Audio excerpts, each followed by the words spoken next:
નમસ્તે વિદ્યાર્થી મિત્રો, શ્રી સંજય પ્રાથમિક માધ્યમિક શાળા કેશોદ, હું ડાભી સુજા.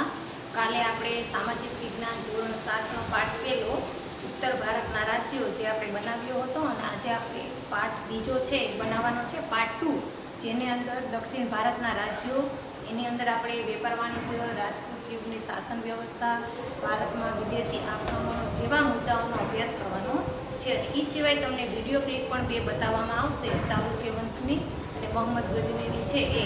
તો આ વિદ્યાર્થી મિત્રો બધે ધ્યાનથી જોજો અને સમજવાનો પ્રયત્ન કરજો, જેથી તમને વધારે યાદ રહી જશે. તો ચાલો વિદ્યાર્થી મિત્રો, હવે આપણે પાઠ તરફ આગળ વધીએ.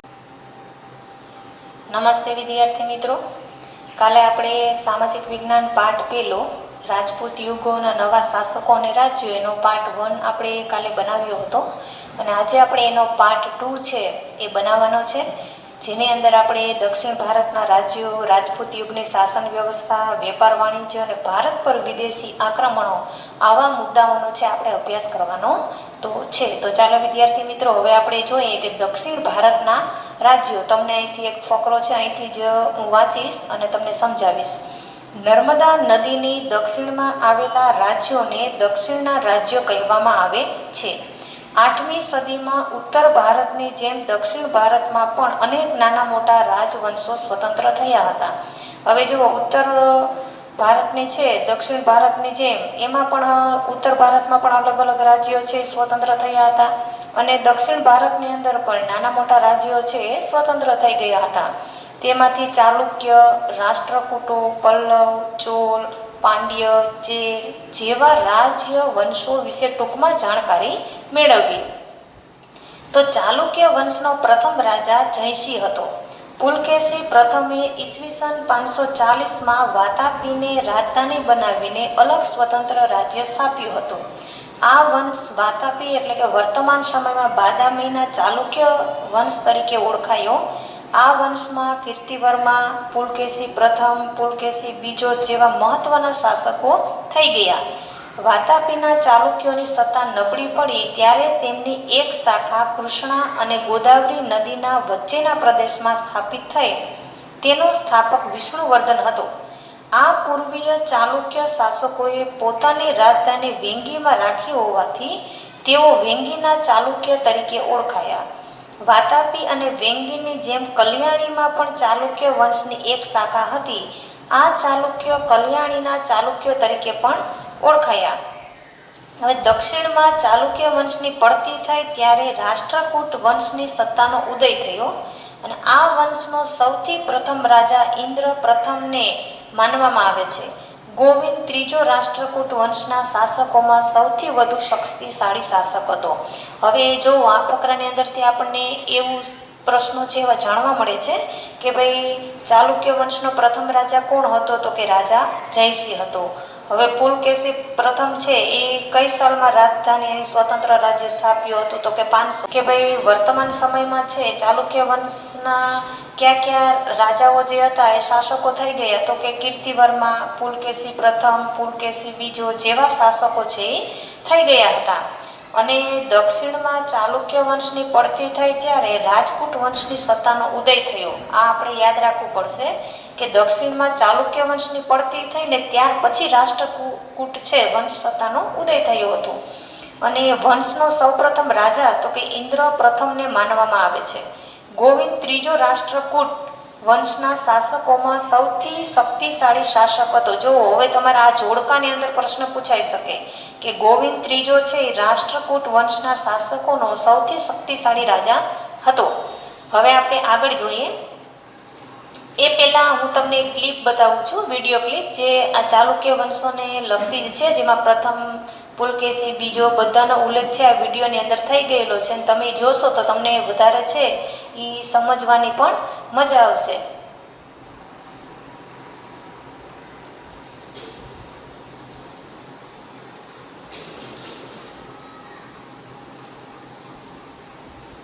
અને આ જે તમે ક્લિપ જોવાનો છો એ હિસ્ટ્રી જ્ઞાન ચેનલ છે એના દ્વારા તમને આ વિડીયો ક્લિપ બતાવીએ છીએ, જેનો આપણે આભાર માનીએ કે આવી સરસ વિડીયો ક્લિપ બનાવે છે અને જેના દ્વારા વિદ્યાર્થીઓને પણ અભ્યાસમાં ઉપયોગી થાય છે. તો ચાલો વિદ્યાર્થી મિત્રો, હવે આપણે આ ક્લિપ જોઈએ. जो कई बार सत्ता से हटा देने के बाद भी बार बार एक नए ताकत के साथ उठ खड़ा हो रहा था। इस वंश के 3 भाग थे, बादामी के चालुक, बेंगी के चालुक और कल्याणी के चालुक। दोस्तों, इस वंश की उत्पत्ति के बारे में इतिहासकारों में अलग अलग राय है। वराहमिहिर की किताब गृह संहिता के अनुसार इनको सुलिक जाति का माना गया है, जबकि किताब पृथ्वीराज रासो के अनुसार इनकी उत्पत्ति आबू पर्वत पर किए गए एक यज्ञ के अग्निकुंड से बताया गया। दोस्तों, पहले बात करते हैं बादामी के चालुक वंश या प्रतापी के चालुक वंश के बारे में। इनकी राजधानी बादामी थी, इसलिए इन्हें बादामी का चालुक वंश कहा जाता है। इस वंश के संस्थापक पुलकेशिन प्रथम को माना जाता है। वैसे पुलकेशिन प्रथम से पहले इस वंश के 2 राजा थे, राजा जयसिंह और रणराग, लेकिन ये दोनों एक स्वतंत्र शासक नहीं थे, इसलिए पुलकेशिन प्रथम को इस वंश का संस्थापक माना जाता है। दोस्तों, 543 ईस्वी में पुलकेशिन प्रथम ने बादामी को अपनी राजधानी बनाकर इस नए स्वतंत्र राजवंश की स्थापना की। राजा बनकर पुलकेशिन प्रथम ने अपने आसपास के राज्यों को जीतकर अपने राज्य का विस्तार करना शुरू किया। दोस्तों, इस जीत के उपलक्ष्य में उसने अश्वमेध यज्ञ भी करवाए थे। किताब महाकूट के अनुसार पुलकेशिन द्वितीय ने अश्वमेध यज्ञ के अलावा हिरण्यगर्भ, अग्निष्टोम, अग्निचयन, वाजपेयी, बहुश्रमण यज्ञ भी करवाए थे। दोस्तों, पुलकेशिन प्रथम ने रणविक्रम, पृथ्वी बल्लभराज आदि की उपाधि हासिल की थी। पुलकेशिन प्रथम के बाद उसका पुत्र कीर्तिवर्मा प्रथम 566 ईस्वी में राजा बना। दोस्तों, कीर्तिवर्मा प्रथम भी अपने पिता के समान ही प्रतापी राजा था। इसने मगध, कलिंग, मुद्रक, गंग, मशक, पांडव, चोल, द्रमिक, मौर्य, नल, कदम आदि राज्यों को जीतकर अपने राज्य में मिलाया। इसने भी 2 यज्ञ करवाए थे, बहुश्रवण और अग्निष्टोम। कीर्तिवर्मा प्रथम की मृत्यु 598 ईस्वी में होगी, लेकिन उसके मृत्यु के समय उसका पुत्र पुलकेशिन द्वितीय छोटा था, इसलिए उसका भाई मंगलेश जबरदस्ती बलपूर्वक 597 ईस्वी में राजा बना। दोस्तों, मंगलेश अपने बाद अपने पुत्र को राजा बनाना चाहता था, लेकिन तब तक पुलकेशिन द्वितीय बड़ा हो चुका था। इसी बीच एक गृह युद्ध में पुलकेशिन द्वितीय ने अपने चाचा की हत्या कर दी और 609 ईस्वी में राजा बना। दोस्तों, गृह युद्ध की वजह से चालुक्य वंश काफ़ी कमजोर हो गया था। इस गृह युद्ध की वजह से कई राज्यों ने चालुक्य वंश से अलग होकर खुद को स्वतंत्र राज्य घोषित कर दिया। इसके अलावा कई अनेक राजाओं ने भी चालुक्य वंश पर आक्रमण शुरू कर दिया था, लेकिन पुलकेशिन द्वितीय एक शक्तिशाली शासक था। राजा बनने के बाद उसने न सिर्फ उन राजाओं को हराया, बल्कि स्वतंत्र हुए सभी राज्यों को फिर से अपने राज्य में मिलाया।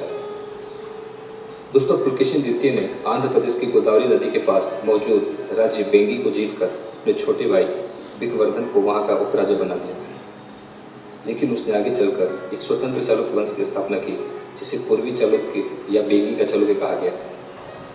दोस्तों, जैसा कि मैंने अपने पिछले वीडियो में बताया था कि जब वर्धन वंश के राजा हर्षवर्धन ने दक्षिण राज्यों को जीतने के लिए चालुक्य वंश पर आक्रमण किया, उस समय उसका सामना इसी पुलकेशिन द्वितीय से हुआ था। नर्मदा नदी के तट पर भयंकर युद्ध हुआ और पुलकेशिन द्वितीय ने राजा हर्षवर्धन को हरा दिया था। दोस्तों, हर्षवर्धन को हराने के बाद पुलकेशिन द्वितीय ने दक्षिणा परमेश्वर, परम भट्टाकर और महाराजा धीराज की उपाधि हासिल की थी। दोस्तों, राजा बनने के बाद पुलकेशिन द्वितीय ने पल्लव नरेश समेत कई राजाओं को हराया, लेकिन बाद में पल्लव नरेश नरसिंह ने अपनी शक्ति को फिर से संगठित किया और उसके बाद उसने न सिर्फ अपने राज्य को पुलकेशिन द्वितीय से आज़ाद करवाया, बल्कि एक शक्तिशाली सेना के साथ चालुक्यों के दूसरे राज्यों पर भी आक्रमण कर दिया। दोस्तों, इस युद्ध में 642 ईस्वी में पुलकेशिन द्वितीय की मृत्यु हो गई। उसके बाद पल्लव नरेश ने चालुक्य वंश की राजधानी बादामी पर अधिकार कर लिया। दोस्तों, 642 ईस्वी से 655 ईस्वी तक बादामी पर पल्लवों का राज रहा, लेकिन 655 ईस्वी में पुलकेशिन द्वितीय का पुत्र विक्रमादित्य प्रथम ने फिर से बादामी पर अधिकार करने में सफल रहा और 655 ईस्वी में चालुक्य वंश का अगला शासक विक्रमादित्य प्रथम बना। दोस्तों, चालुक्य वंश एक बार फिर से उठ खड़ा हुआ था। राजा बनने के बाद उसने चोलों और पांडवों पर आक्रमण करके उन्हें अपने राज्य में मिलाया। दोस्तों, राजा बनने के बाद उसने न सिर्फ अपने राज्यों को पल्लवों से मुक्त किया, बल्कि 13 वर्षों तक युद्ध लड़ने के बाद पल्लवों को पूरी तरह से नष्ट करके उनकी राजधानी कांजी पर अधिकार कर लिया। दोस्तों, विक्रमादित्य प्रथम ने कांजी को फिर से जीतकर अपने पिता के हार का बदला लिया। दोस्तों विक्रमादित्य प्रथम के बाद विंध्यादित्य 680 ईस्वी में राजा बना। इसने पल्लवों, मालवों और चोलों पर जीत हासिल की। इसने युद्धमल, भट्टाकर, महाराजा धीराज, राजाश्रय आदि की उपाधि हासिल की थी। दोस्तों विनयदित्य के बाद उसका पुत्र विजयादित्य 696 ईस्वी में राजा बना। इसने भी अपने पिता के समान श्री पृथ्वी बल्लभ, महाराजा धीराज, परमेश्वर, सत्याश्रम, भट्टाकर, सहस्चरिक तथा समस्त अनाश्रय आदि की उपाधि हासिल की थी। दोस्तों विंध्यादित्य के बाद उसका पुत्र विक्रमादित्य द्वितीय 733 ईस्वी में राजा बना। विक्रमादित्य द्वितीय भी एक शक्तिशाली शासक था। इसके शासनकाल में भी अरबों ने गुजरात पर आक्रमण किया था। उस समय गुजरात चालुक्य वंश का हिस्सा था। विक्रमादित्य के ही शौर्य के कारण अरबों को अपने प्रयत्न में सफलता नहीं मिली और प्रतापी चालुक्य राजा अरब आक्रमण से अपने राज्य की रक्षा करने में सफल रहा।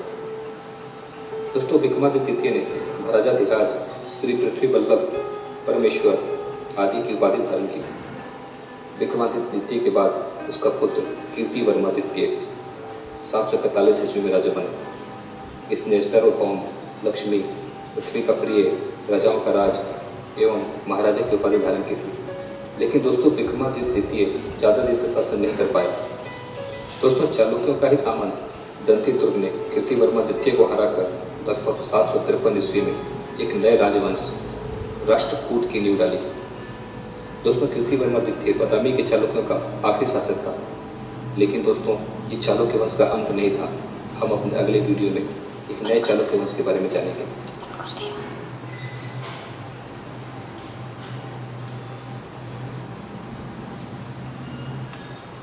તો ચાલો વિદ્યાર્થી મિત્રો, આપણે ચાલુક્ય વંશની ક્લિપ જોઈ, જેની અંદર પુલકેશી પ્રથમ, બીજો, એના પુત્રો વગેરેની આપણને માહિતી છે આ વિડીયો ક્લિપમાંથી મળી છે. હવે ત્યાર પછી જોઈએ કે આ સમયમાં યાદવ વંશોના બે રાજ્યો અસ્તિત્વમાં હતા. એક હતું દેવગીરી અને બીજું હતું દ્વાર સમુદ્ર.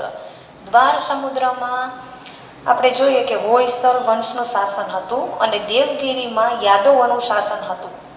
દ્વાર સમૂહ હોયસલોની રાજધાની હતી અને દેવગીરી વર્તમાન દૌલતાબાદ યાદવોની રાજધાની હતી. હવે આવો પ્રશ્ન પૂછાઈ શકે કે યાદવોના બે રાજ્યો ક્યાં ક્યાં હતા? તો કે દેવગીરી અને દ્વાર સમુદ્ર. હવે દ્વાર સમુદ્રમાં હોયસલ વંશનું શાસન હતું અને દેવગીરીમાં યાદવોનું શાસન હતું. એટલે દ્વાર સમુદ્ર છે એ હોયસલોની રાજધાની હતી અને દેવગીરી વર્તમાન છે જે અત્યારે દૌલતાબાદ યાદવોની રાજધાની હતી. હવે દક્ષિણમાં કલ્યાણી ચાલુક્ય સામ્રાજ્યના પતન બાદ નવા રાજ્યનો ઉદય થયો. તેમાં વરંગલના કાકતીય પણ હતા. કૃષ્ણ અને કાવેરી નદીઓ વચ્ચેના ભૂમિ પ્રદેશ ઉપર તેમનું રાજ્ય હતું. વરંગલ તેમની રાજધાની હતી. આવા જ એક મહત્વનો વંશ પલ્લવ વંશ પણ હતો. આ વંશની સ્થાપના બપ્પદેવે કરી હતી. તેમની રાજધાની કાંચીપુરમમાં હતી. મહેન્દ્રવર્મા પ્રથમ, નરસિંહવર્મા પ્રથમ અને નરસિંહવર્મા બીજો આ વંશના મહત્વના શાસકો હતા. તાંજોર, ત્રિચિનાપલ્લી અને પદુકોટ્ટઈ જ્યાં આવેલ છે ત્યાં મધ્યકાળમાં ચોલ મંડળનું રાજ્ય હતું. તાંજોર તેમની રાજધાની હતી. રાજરાજ પ્રથમ, રાજા ધીરાજ પ્રથમ અને રાજેન્દ્ર પ્રથમ ચોલ વંશના મહત્વના શાસકો હતા. દક્ષિણનું આવું એક પ્રાચીન રાજ્ય પાંડ્ય પણ હતું. પાંડ્યોનું રાજ્ય નાનું હતું પણ વેપારનું મોટું મથક હતું. આ સમયે તમિલથી અલગ થયેલા એક ભાગ પર ચેર વંશનું શાસન હતું. ચેરનું બીજું નામ કેરળ અથવા મલયાલમ છે. યાદ રાખજો, ચેરનું બીજું નામ કેરળ અથવા મલયાલમ છે. અયન ચેર વંશનો પ્રથમ શાસક હતો. જો આવો પણ પ્રશ્નમાં પૂછાઈ શકે કે ચેર વંશનો પ્રથમ શાસક કોણ હતો, તેનો જવાબ આવશે અયન. અને સેતુંગવન ચેર શાસકોમાં સર્વશ્રેષ્ઠ શાસક હતો. હવે આપણે જોયું કે આ ઉપરના ફકરાની અંદર આપણને કીધું કે દક્ષિણમાં કલ્યાણી ચાલુક્ય સામ્રાજ્યના પતન પછી નવા રાજ્યનો ઉદય થયો હતો અને વરંગલના કાકતીય પણ ત્યાંના હતા અને કૃષ્ણ અને કાવેરી નદી વચ્ચેનો જે ભૂમિભાગ હતો તે તેમનું રાજ્ય હતું અને વરંગલ છે એ તેમની રાજધાની હતી. એ સિવાય આપણે જોઈએ કે તાંજોર, ત્રિચિનાપલ્લી, પદુકોટ્ટઈ જ્યાં આવેલો છે ત્યાં મધ્યકાળમાં ચોલ મંડળનું પહેલાં રાજ્ય હતું અને તેની રાજધાની કઈ હતી? તાંજોર હતી. અને રાજરાજ પ્રથમ છે એ રાજધીરાજ પ્રથમ અને રાજેન્દ્ર પ્રથમ ચોલ વંશના મહત્વના શાસકો હતા. તમારે યાદ રાખવું પડશે, આ પ્રશ્ન પૂછાય એવો છે. રાજરાજ પ્રથમ અને રાજધીરાજ પ્રથમ અને રાજેન્દ્ર પ્રથમ ચોલ વંશના મહત્વના શાસકો હતા. દક્ષિણનું આવું એક પ્રાચીન રાજ્ય કયું હતું? તો કે પાંડ્ય હતું. અને પાંડ્યો છે એ નાનું હતું, પણ એનું વેપારનું જે મથક હતું ને એ મોટું હતું. તો વિદ્યાર્થી મિત્રો, ચાલો હવે આપણે આગળ વધીએ કે રાજપૂત યુગની શાસન વ્યવસ્થા. તો રાજપૂત યુગમાં વિવિધ રાજ્યોનું શાસન હતું. એ સમયમાં શાસક રાજ્ય વંશોમાં પરિવર્તનો આવતા, પરંતુ રાજનીતિક પરિસ્થિતિમાં કોઈ ફેરફાર જોવા મળતા નથી. હવે રાજપૂત યુગ છે એનું વિવિધ રાજ્ય વંશોનું શાસન હતું. ફક્ત એક જ નહીં, ઘણા બધા રાજ્યો છે એનું વંશોનું શાસન હતું. અને એ સમયમાં શાસક રાજ્ય વંશોમાં પરિવર્તનો આવતા, બધા અલગ અલગ પોતાની રીતે પરિવર્તન લાવતા, પણ રાજનીતિક પરિસ્થિતિ છે એમાં કોઈ પ્રકારનું પરિવર્તન જોવા મળતું નથી. રાજપૂત યુગમાં રાજાનું પદ વંશ પરંપરાગત હતું. રાજાનો જ્યેષ્ઠ પુત્ર રાજ્યાધિકારી બને તેવું ન હતું. રાજા પોતાના પુત્રોમાંથી ઉત્તરાધિકારી તરીકે કોઈ એક પુત્રને યુવરાજ બનાવતા. આ યુવરાજ પાછળથી રાજા બનતો હતો. હવે આપણે રામાયણમાં જોઈએ છીએ કે ભાઈ જે મોટો દીકરો હોય એમાં જ રામને છે એ રાજગાદી મળે, કેમ કે મોટો એ જ હતો એટલા માટે. પણ આપણે અહીંયા શું કીધું છે? તો કે ભાઈ રાજા છે એ પોતાના પુત્રોમાંથી ઉત્તરાધિકારી તરીકે કોઈ પણ એક પુત્રને યુવરાજ બનાવતા. એને એમ લાગે કે ભાઈ આ પુત્ર છે એ મારું રાજ્ય વ્યવસ્થા સારી રીતે ચલાવી શકે એમ છે, તો એ પુત્રને છે એ રાજા બનાવી શકતો. આ યુવરાજ પાછળથી રાજા કહેવાતો. લોકો અથવા રાજ દરબારીઓએ ચૂંટણી કરીને અથવા પસંદગી કરીને રાજાઓની પસંદગી કરી હોવાના ઉદાહરણો છે. હવે જુઓ, ચૂંટણી કરીને પણ રાજાની પસંદગી કરતા એવા પણ ઉદાહરણો છે. જેમ કે કાશ્મીરના યશકરની બ્રાહ્મણોની સભાએ પસંદ કરી હતી. અને આ સમયે મંત્રીઓના બે પ્રકાર હતા. ક્યાં? એક અમાત્ય અને બીજું છે સચિવો. અમાત્યનું કાર્ય શું હતું? તો કે મંત્રણા અને રાજનીતિ કરવાનું હતું. અને સચિવોનું કાર્ય શું હતું? તો કે લડાઈ તથા સુલેહનું હતું. દરેક પ્રકારની નીતિનો અંતિમ નિર્ણય રાજા કરતો હતો. આ સમયે શાસનના અમલદારોમાં મહાપ્રતિહાર અને દંડનાયક જેવા હોદ્દાઓ અમલમાં હતા. નગરની સભાનો વડો એને નગરપતિ કહેવાતો. યાદ રાખજો, નગરનો સભાનો વડો એને નગરપતિ કહેવાતો. અને મંત્રીઓ કેટલા પ્રકારના હોય? તો એ પણ યાદ રાખજો, બે પ્રકારના હોય. એક અમાત્ય હોય ને એક સચિવો હોય. અમાત્યનું શું કામ હોય? તો કે અમાત્યનું કાર્ય મંત્રણા અને રાજનીતિ કરવાનું હતું. અને સચિવોનું કાર્ય તો કે લડાઈ અને સુલેહ કરવાનું હતું. પણ અંતિમ નિર્ણય જે છે એ રાજા પોતે લેતો. સલાહ રાજા બધાની લેતો, પણ અંતિમ નિર્ણય છે રાજા પોતે વિચાર કરતો કે આ કયું કાર્ય કરવાથી અમારે છે યુદ્ધમાં લડાઈ કરવી તો મને યુદ્ધમાં જીત મળશે. મારા રાજ્યમાં મારે કંઈ પરિવર્તન લાવવું હોય તો એ પ્રધાનો મંત્રીઓને પૂછે કે ભાઈ આપણે શું કરવું જોઈએ. સલાહ એ બધાને લેતો, પણ આખરી છેલ્લો નિર્ણય જે છે એ રાજા પોતે લેતો કે આ કરવું એ સારું છે, તો જેને રાજા બનાવવામાં આવ્યો હોય. રાજપૂત યુગમાં ગ્રામીણ સંસ્થાઓનું મહત્વ વિશેષ હતું. આ સંસ્થાઓનો એવો વિકાસ થયો કે મુઘલ કાળમાં પણ ગ્રામ પંચાયતનું મહત્વ રહ્યું. ઉત્તરની જેમ દક્ષિણ ભારતમાં પણ ગ્રામ પંચાયતોને આધીન હતું. તેનો મુખી વડો કે સરપંચ ગણાતો. કેટલીક બાબતોમાં ગ્રામસભા ન્યાય આપતી, પરંતુ રાજ્ય શાસનમાં ન્યાયતંત્રનો સર્વોચ્ચ વડો રાજા હતો. જો હવે ગામડાનું મહત્વ તો છે તો પહેલાંથી જ હતું, અત્યારે પણ આપણે ગામડાનું મહત્વ છે જ કે ગ્રામ પંચાયતના વડા છે એ સરપંચ હોય. 15,000 સુધીની વસ્તી જ્યાં હોય ત્યાં ગ્રામ પંચાયત હોય છે. તેનો વહીવટી અધિકારી તલાટી કમ મંત્રી હોય છે. અને અમુક જે નિર્ણયો છે ગ્રામ પંચાયતના હોય, ગામના કંઈ પ્રશ્નો હોય તો એ ગ્રામ પંચાયતની અંદર જ એનું છે નિવારણ કરવામાં આવે છે. અને ગામનો મુખી અને સરપંચ ગણવામાં આવે છે.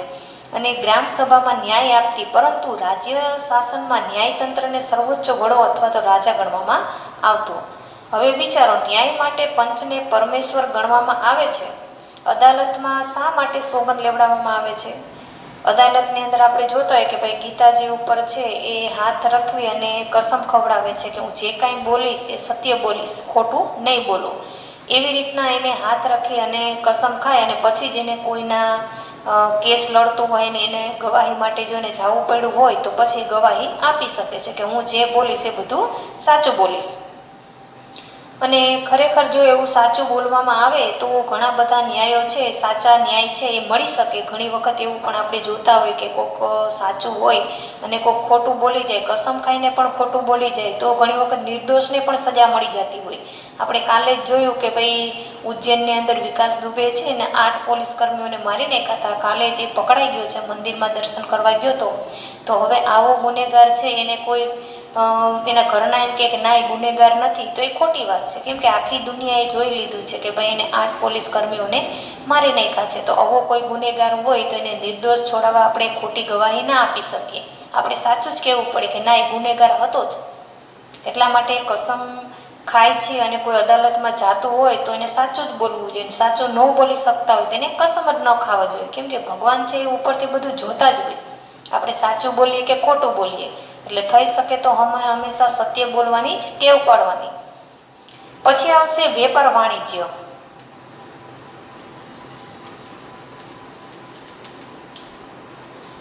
રાજપૂત યુગમાં વાણિજ્ય વ્યવસ્થા ઉપર દેખરેખ રાખવા માટે એક અલગ વિભાગ હતો અને આ વિભાગ વિદેશ ખાતાના વેપાર ઉપરની જકાત વસૂલ કરવાની, વસ્તુઓનું મૂલ્ય ઠરાવવાની અને રાજ્યમાં ઉપયોગી થતી વસ્તુઓ મંગાવવાની વગેરે વ્યવસ્થા કરતો.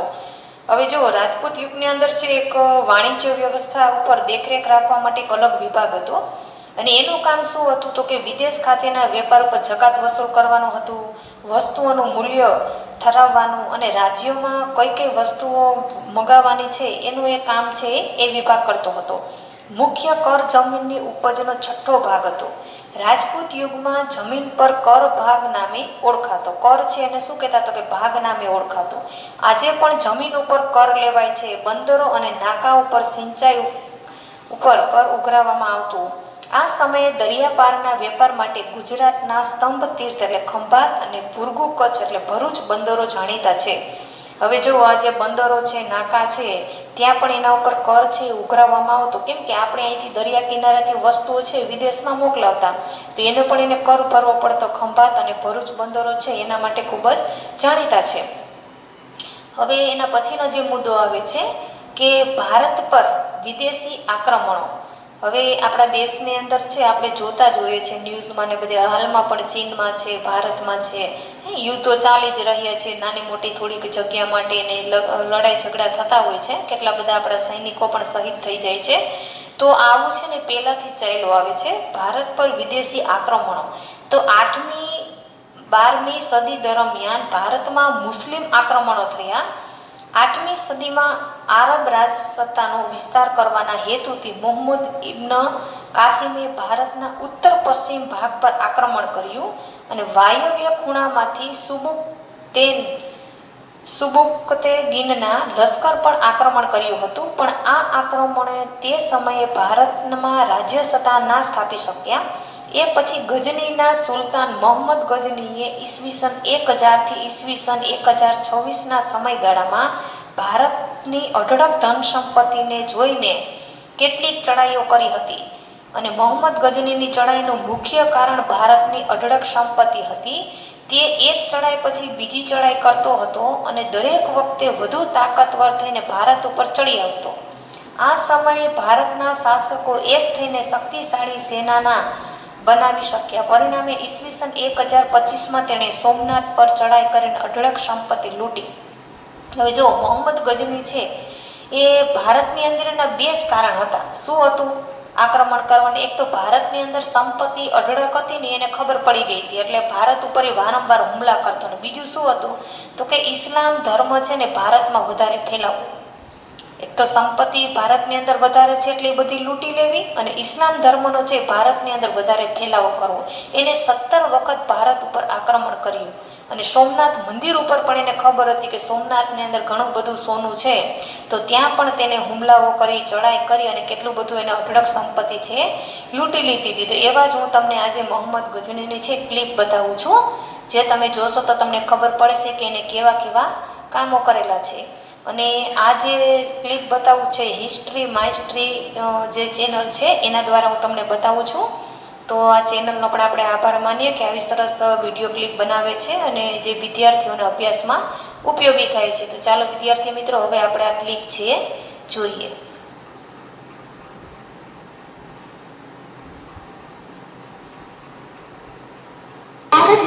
सभी का हमारे चैनल हिस्ट्री मिस्ट्री में, जिसमें हम बहुत सारे रोचक और अनसुलझे रहस्यों से आपको रूबरू कराते हैं, जो सिर्फ हमारे चैनल पर उपलब्ध है। इसीलिए हमारे चैनल को अभी महमूद गजनवी गजनी साम्राज्य का सबसे शक्तिशाली शासक था, जिसने तत्कालीन भारत उपमहाद्वीपों में आने वाले उत्तर पश्चिम इलाके यानी कि वर्तमान अफगानिस्तान और पाकिस्तान पर अपनी मौत तक शासन किया था। महमूद गजनवी का प्रारंभिक जीवन। महमूद गजनवी का जन्म वर्तमान दक्षिण पूर्व अफगानिस्तान के गजना जिले में 2 नवंबर 971 ईस्वी में हुआ था। उसके पिता सबुक्तगिन एक तुर्की मामलुक था, जिसने गजनी साम्राज्य की नींव रखी थी। 994 ईस्वी से वो अपने पिता के साथ युद्ध अभियानों में लग गया था और 998 ईस्वी में गजनी का युद्ध जीतकर अपने पिता की सत्ता संभाल ली। भारत में शुरू की अपने विजय अभियानों की शुरुआत।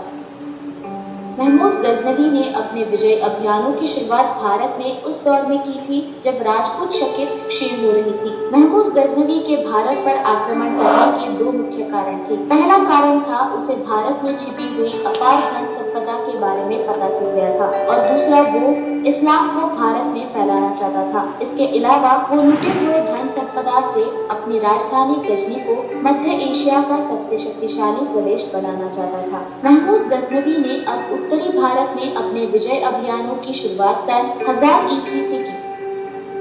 महमूद गजनवी ने अपनी मौत तक भारत पर 17 बार आक्रमण किया था। उसके विजय अभियानों में उसका रास्ता राजा जयपाल और उसके पुत्र ने रोका था, जिसे उसने पराजित कर दिया था। 1009 ईस्वी से लेकर 1026 ईस्वी तक महमूद गजनवी ने काबुल, कन्नौज, मथुरा, कांगड़ा, थानेश्वर, कश्मीर, ग्वालियर, मालवा, बुंदेलखंड, बंगाल और पंजाब के इलाकों पर आक्रमण किया था। भारत पर किया 17 बार आक्रमण। महमूद गजनवी ने अपने जीवन में कभी भी शिस्त नहीं खाई थी। ऐसा कहा जाता है कि वो हमेशा भारत पर गर्मी के दिनों में आक्रमण करता था और मानसून शुरू होने के साथ वापस गजनी लौट जाता था। इसका प्रमुख कारण था कि वो पंजाब की बहती नदियों से बचना चाहता था और उसे डर था कि उसकी सेना उस नदियों से अटक न जाए। छठे आक्रमण में दुर्भाग्यवश जयपाल के पुत्र आनंद पाल की हुई पराजय। जयपाल की मौत के बाद हिंदू शाही साम्राज्य का राजा उसका पुत्र आनंद पाल बना। 1008 ईस्वी में महमूद गजनवी ने आनंद पाल पर आक्रमण बोल दिया। आनंद पाल ने अन्य हिंदू राजाओं से मदद मांगी। अब उज्जैन, ग्वालियर, कालंजीर, कन्नौज, दिल्ली, अजमेर आदि के राजाओं की सेना आनंद पाल के साथ आ गई। पेशावर के युद्ध क्षेत्र में दोनों की सेना आमने सामने हो गई, लेकिन किसी ने न आक्रमण किया। महमूद गजनवी ने अपने 6000 तीरंदाजों को आक्रमण के लिए आगे किया। खोखरों ने भी मुस्लिम आक्रमणकारियों पर आक्रमण कर 5000 मुस्लिम सैनिकों को मौत के घाट उतार दिया। नगरकोट के मंदिरों में मचाई लूट। नगरकोट अपने मंदिरों में रखे हुए धन के लिए काफी प्रसिद्ध था, इसीलिए महमूद गजनवी ने अपना अगला निशाना नगरकोट को बनाया। टिड्डियों के झुंड की तरह आगे बढ़ते हुए गजनवी की सेना में मार्ग में आने वाले हर चीज को नष्ट कर दिया। डर के मारे रक्षक दल ने शहर के द्वार खोल दिए और समर्पण कर दिया। गजनवी ने वहां से बहुत सारे जवाहरात, सोना और चांदी लूटा। इसके बाद वो वापस अपनी राजधानी में भारत की लूटी हुई अपार संपदा को ले गया। थानेसर के मंदिरों को बनाया निशाना। महमूद अब जान चुका था कि हिंदुओं के मंदिरों में बहुत सारा धन है, इसीलिए उसने अपने 1014 ईस्वी में अपना अगला निशाना थानेसर को बनाया। हिंदू उसके साथ संधि करने को तैयार थे, लेकिन गजनवी ने मना कर दिया। उसकी सेना ने शहर को नष्ट करते हुए अप्रत्याशित नरसंहार करते हुए हिंदू मंदिरों को ध्वस्त कर दिया। मथुरा और कन्नौज के मंदिरों से हुआ आकर्षित। जब महमूद गजनवी ने मथुरा पर आक्रमण किया, तब वो हिंदू मंदिरों के विशालता और सुंदरता को देखकर चकित रह गया। 1019 ईस्वी में उसने कन्नौज पर आक्रमण किया। कन्नौज का राजा राजपाल प्रतिहार उसका सामना नहीं कर पाया और भाग गया। गजनवी ने यहाँ भी पवित्र मंदिरों को लूटा और निर्दोष लोगों को मौत के घाट उतार दिया। कन्नौज राजा के कत्ल का बदला लेने लौटा गजनवी। जब कन्नौज राजा राजपाल प्रतिहार ने गजनवी की गुलामी स्वीकार की, तो उससे अन्य हिंदू राजा क्रोधित हो गए। कालिंजर के राजपूत राजा गंगा चंदेल ने ग्वालियर के राजा और अन्य राजाओं के साथ मिलकर कन्नौज पर आक्रमण कर राजपाल प्रतिहार को मार दिया। गजनवी को जब इस बात की खबर लगी तो वो दोषियों को सजा देने के लिए एक बार फिर भारत आया और उसने कलिंजर पर आक्रमण किया। अपार धन संपदा वाले सोमनाथ मंदिर को लूटा। महमूद गजनवी का सबसे प्रसिद्ध और क्रूर आक्रमण गुजरात के सोमनाथ मंदिर पर था। सोमनाथ मंदिर गजनी से बहुत ज्यादा दूर था, इसीलिए अभी तक उसकी नजर उस पर नहीं पड़ी थी। सोमनाथ मंदिर अपने अपार खजाने के लिए मशहूर था। उस मंदिर में 1000 पुरोहित शिव जी की सेवा करते थे। वहाँ पर एक प्रसिद्ध हीरे जवाहरात से जड़ित एक शिवलिंग था जिसे बहुत पवित्र माना जाता था। अपने पवित्र मंदिर को बचाने के लिए हिंदू राजपूत महमूद गजनवी की सेना के आगे आए। उधर गजनवी की सेना अल्लाहू अकबर चिल्लाते हुए मंदिर में प्रवेश करने का प्रयास कर रही थी। हिंदू राजपूतों ने बहादुरी के साथ आक्रमणकारियों का सामना किया और मंदिर को नुकसान नहीं पहुंचने दिया। महमूद गजनवी की मौत 30 अप्रैल 1030 को महमूद गजनवी की 59 साल की उम्र में मौत हो गई। सुल्तान महमूद गजनवी को अपने अंतिम आक्रमण के दौरान मलेरिया हो गया था। मलेरिया से उसकी हालत इतनी ज्यादा बिगड़ गई जिसके कारण उसे टीबी हो गया और उस दौर में टीबी एक जानलेवा बीमारी थी जिसका कोई इलाज नहीं था। गजनवी साम्राज्य उसकी मौत के बाद 157 वर्ष तक चला। गजनवी साम्राज्य के ज्यादातर हिस्से पर बाद में सेल्जुक साम्राज्य ने राज किया था। 1150 ईस्वी में मोहम्मद गौरी ने गजनी पर कब्जा कर लिया। तो दोस्तों ये थी जानकारी महमूद गजनवी। તો ચાલો વિદ્યાર્થી મિત્રો, આપણે હમણાં જોયું કે કઈ રીતે મોહમ્મદ ગજનીએ છે એ ચડાઈ કરી અને ભારતની અંદરથી કેટલું બધું અઢળક છે એ ધન લઈ ગયો હતો. અને હવે આપણે છેલ્લો ફકરો બાકી છે એ જોઈએ કે મોહમ્મદ ગજનીની ચડાઈ બાદ આશરે 150 વર્ષ બાદ પુનઃ ભારત ઉપર તે જ દિશામાં આક્રમણ થયું અને અગાઉના આક્રમણોની વાત ભારતીય શાસકો ભૂલી ગયા.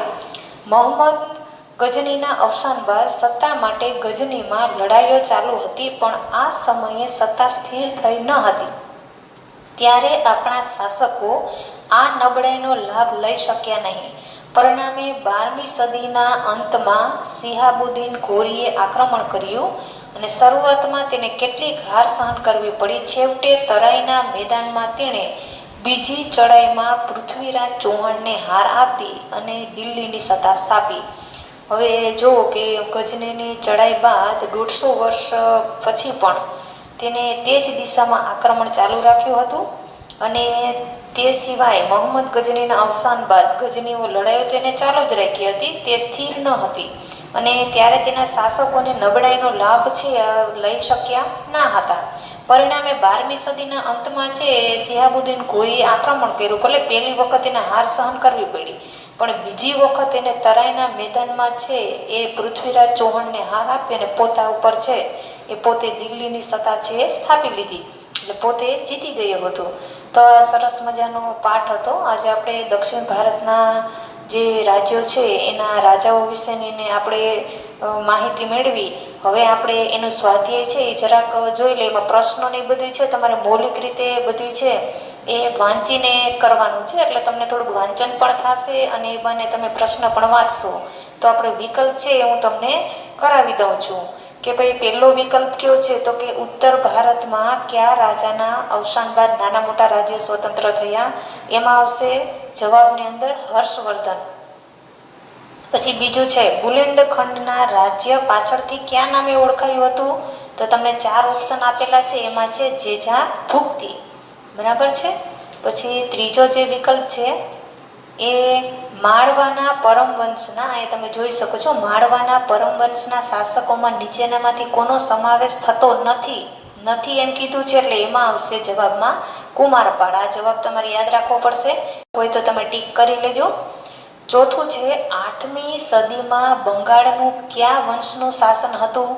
તો એનો જવાબ આવશે પાલ વંશનું. અને એના પછી છેલ્લું છે કે રાણીની વાવ કયા વંશના શાસનગાળામાં બનાવવામાં આવેલી હતી? યાદ રાખજો, રાણીની વાવ કયા વંશના શાસનકાળમાં બનાવવામાં આવેલી હતી? તો એનો જવાબ આવશે સોલંકી વંશમાં.